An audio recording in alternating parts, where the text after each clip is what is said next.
We will now hear from our last speaker, Guy Standing. I can't wait to hear you. We've been messing with each other. Okay. Well, good morning, everybody. It's great to be here. Come across the Atlantic to give a 15, 20-minute speech. Unpaid. That makes me part of the precariat. But I warn you, you should never invite a person to speak on a subject on which he's just written a book, because that means he's going to be really boring, and especially if you invite somebody who's written a trilogy of books on the subject. No, I don't need any water, thanks. No, thanks. Okay. And it's very interesting because I've been working on the precariat for over 20 years, and in 2011, I said to myself, look, I want to write a narrative, a book that reaches out to the precariat, that everybody, doesn't have to be an economist, could relate to. So I wrote the book called The Precariat, The New Dangerous Class. And it's had a life of its own. And it's been translated into 19 languages. The 20th is about to come out. I've been invited to speak in well over 400 places in 37 countries on the precariat. And I've learned a great deal from precariat groups. And in that first book, on page 1, I said, unless the insecurities and the aspirations of the precariat are addressed from a progressive point of view, very soon we're going to have the emergence of a political monster.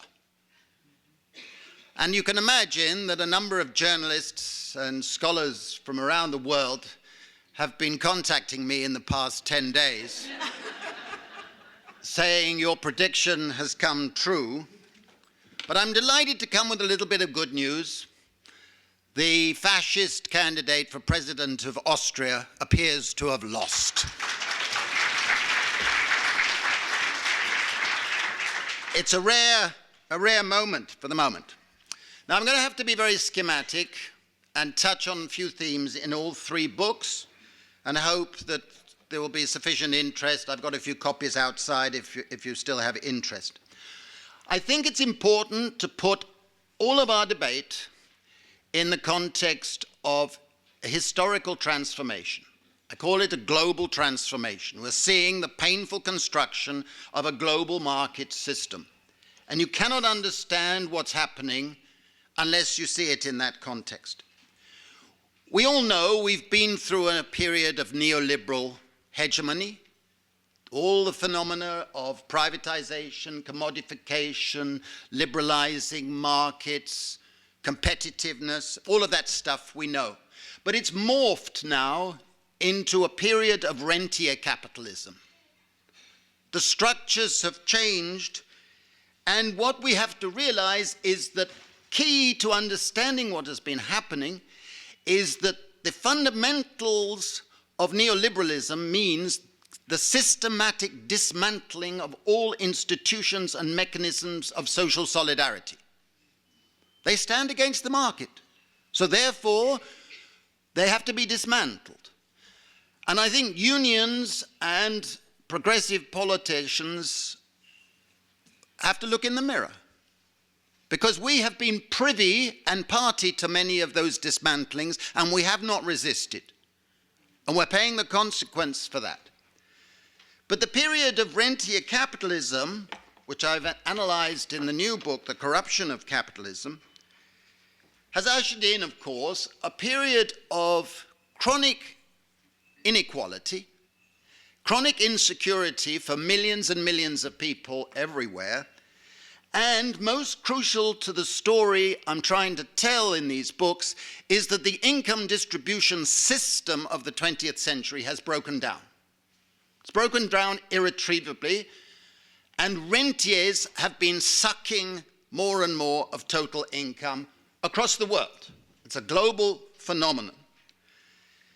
And then underneath, from our perspective on what's happening to labor markets and to work, which is not the same thing as labor, we have to understand that the global labor supply has more than trebled in the past 30 years. And all the extra 2 billion people who've become part of a globalizing labor market have been habituated to accept a living standard of 1/50th of what any of us in this room would take as a norm, even now. Now, you don't have to have a PhD in economics to realize that there's going to be huge downward pressure on our real wages, especially as productivity can rise dramatically fast in China, in India, where I work a lot, and many other countries. So that what's happened, in fact, is that the emergence of rentier capitalism with financial institutions and global plutocratic corporations have created a series of fundamental lies.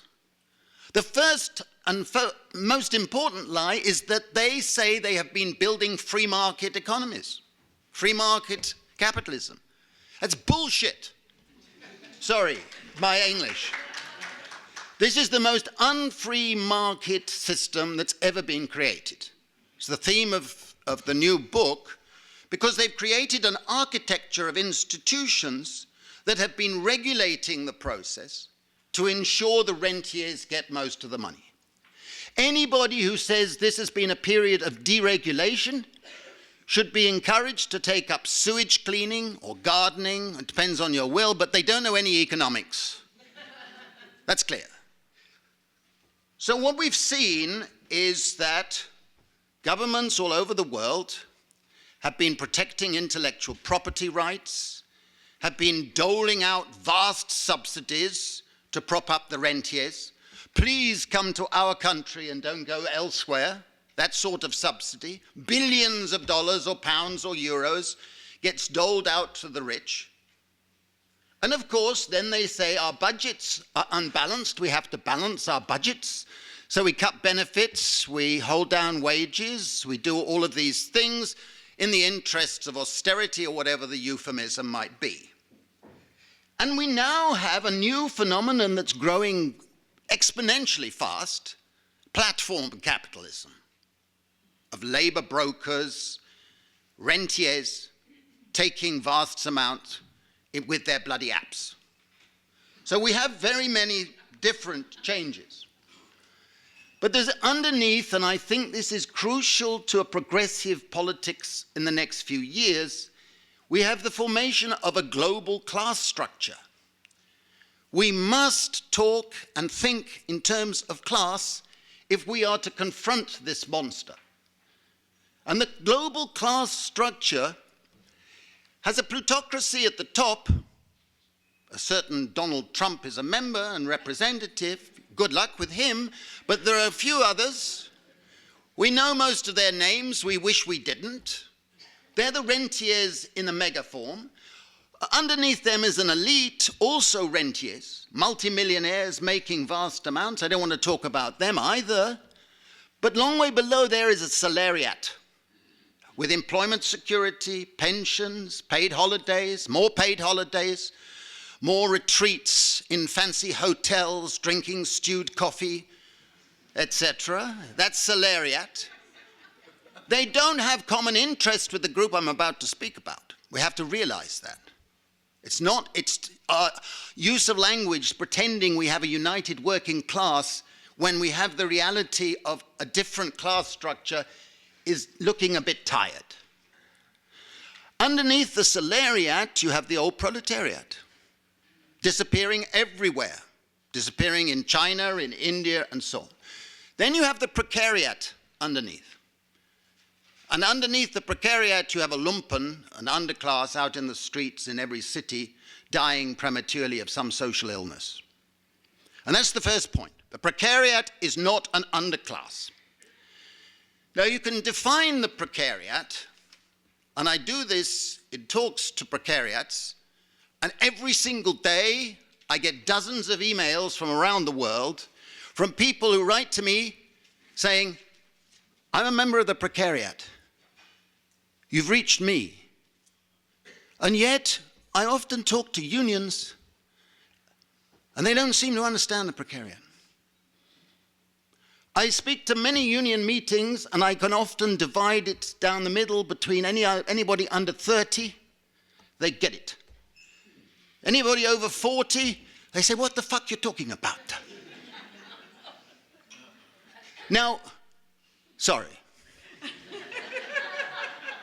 He's got 10 minutes. He's going to stop me. I think you're over 40. Basically, you can define the precariat in 3 dimensions. The first dimension, and this, I believe, is the least important, is you can define it in terms of distinctive relations of production, to use a Marxian term. That means that people are being habituated to accept a life of unstable labor and unstable living. Put up with it, be flexible. Accept casualization, all these things that Leah and Arne have just been talking about. For me, this is the least interesting part of the precariat.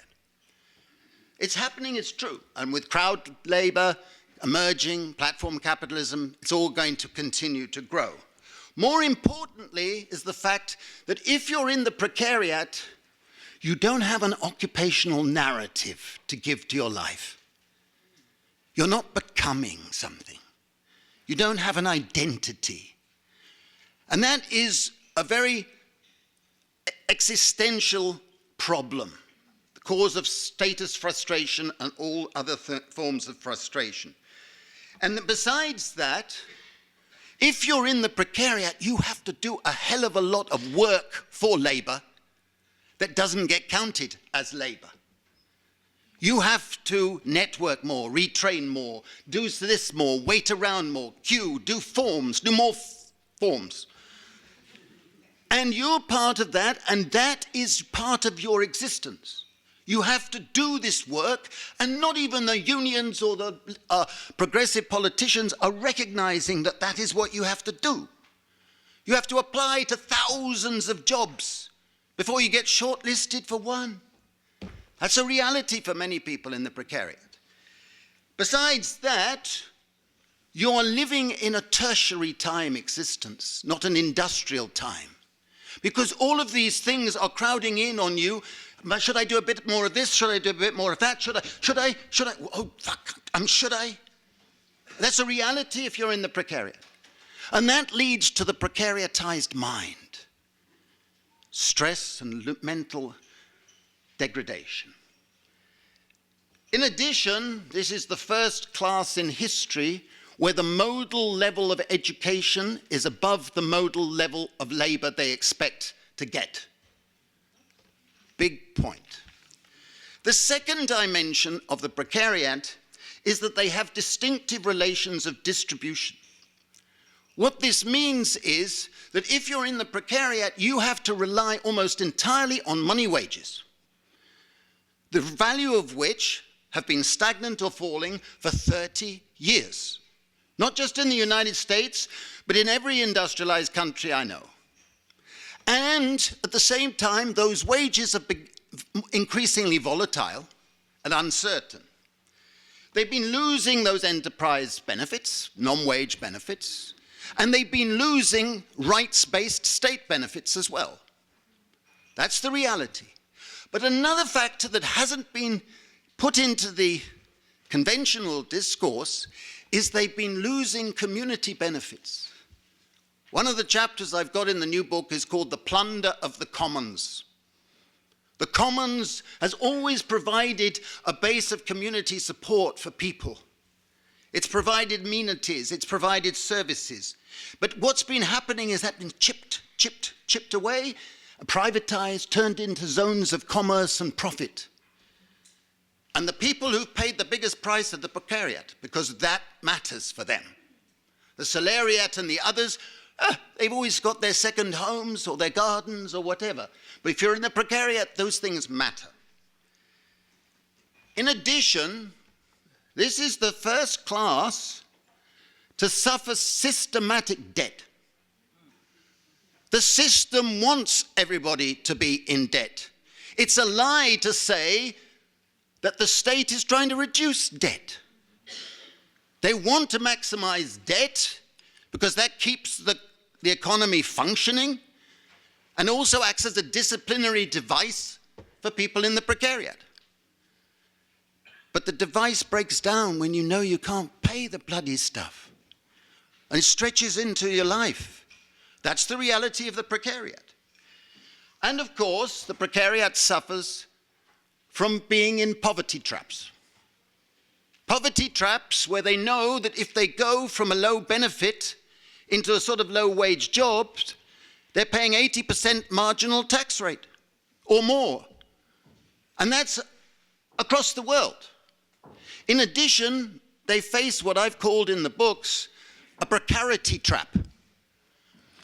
If you are in the precariat and you lose a job, do you think you start getting benefits tomorrow morning? Many people who write to me have been waiting months, even years in some cases.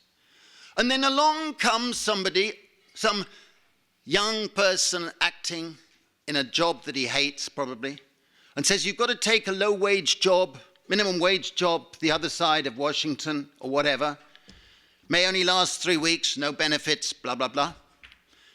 You would be an idiot to take it, because you very quickly would be facing joining the queue to start applying for benefits all over again. The third part of the precariat is, in my view, the most important, and is what being in the precariat is all about. This is that it has distinctive relations to the state.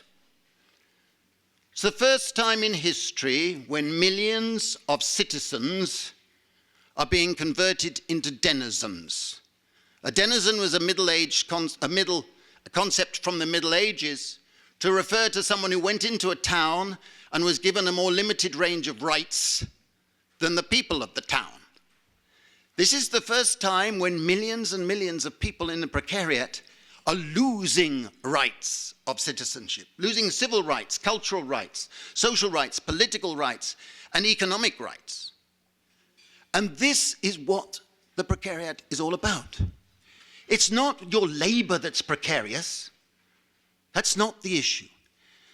The Latin root of the word precariat is to obtain by prayer. If you are in the precariat, you are a beggar. You have to ask. You have to be obsequious to some figure of authority. It's being a supplicant. That is being in the precariat. Now, of course, the precariat consists of 3 factions at the moment. It's a class in the making, not yet a class for itself. The first faction I called the atavists. These are people who don't have a lot of education. Their parents or their peers or themselves were members of the old working class, car workers, dockers, teachers, whatever it might be. They don't have that. So they look backwards and they're angry and frustrated. And of course they're food for the Trumps and the Brexits and the Marine Le Pens and the other various fascists and neo-fascists. They play on the fear and they demonize the second part of the precariat, which I call the nostalgics. These are the millions of people, minorities, migrants, refugees, who don't have a home. The first group doesn't have the past. The second part doesn't have a present. Now, this group keeps its head down politically, but every now and then, as I saw in Stockholm, where the pressures get too great and they explode in days of rage. The third part of the precariat, and you must understand this third part, because not all the precariat are victims.